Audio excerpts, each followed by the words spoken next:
So this week in our crypto series, we're going to be talking about data and obviously why it's important. Now, the reason that it's more important, I think, in crypto than anything else is because of the decentralized nature of crypto. Now, when I'm doing equity data, for those who don't know, I use a service called Norgate, and it has data for US markets and Canadian markets and Australian markets and the whole nine yards. And the focus that I have there is super easy because I can just grab their data and trust that they're going to update the data and that it has a couple things. The main thing being survivorship data. And the reason that survivorship data is important is because if you're doing systems and you're backtesting those systems over a long period of time, if you're not including survivorship, you're really kind of screwing yourself. Now, what does survivorship bias, kind of free data, what does that help you out with? Well, say I ran a system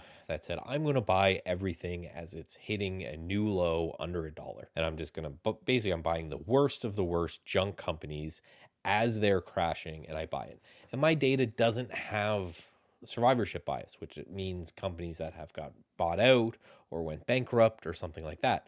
My backtest is going to look phenomenal because everything that has crashed but not died it's probably moved sideways to gone up. So it could be a good strategy.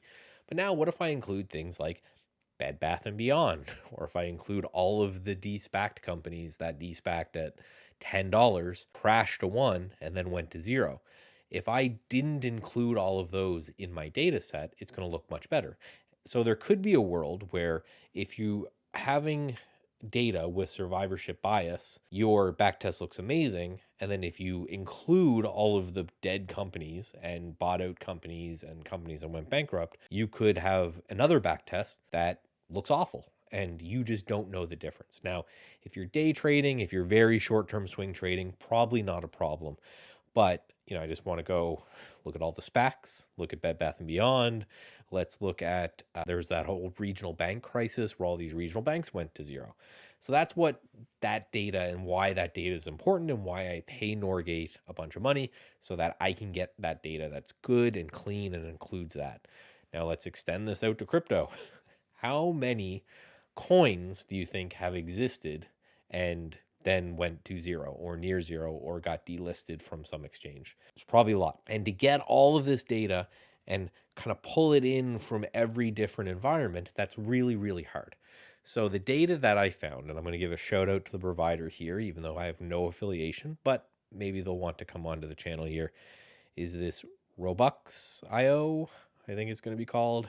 You can kind of check these guys out. So here, a great little Twitter account here with Pavel as well. But what they do is specifically for my backtester, which is Realtest, they pull in the data from the Binance futures and then they update the high, low, open, close every day.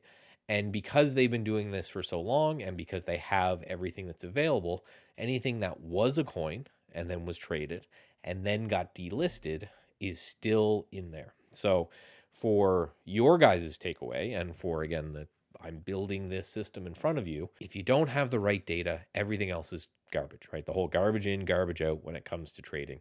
If you do not have the right data, you are screwed. Where you need to make sure that what you're doing has proper data that makes sense, that includes things like survivorship, it includes things like stock splits and reverse splits and dividends and all of these weird things that happen to securities, because what we're trying to do as we're building out these systems is avoid one thing, which is having an amazing equity curve that as soon as I put my own money in and I start giving it to StatsEdge Pro subscribers, that it just is garbage. That doesn't help me out. Everything I put in StatsEdgeTrading, I trade with my own money, and my kids need to eat.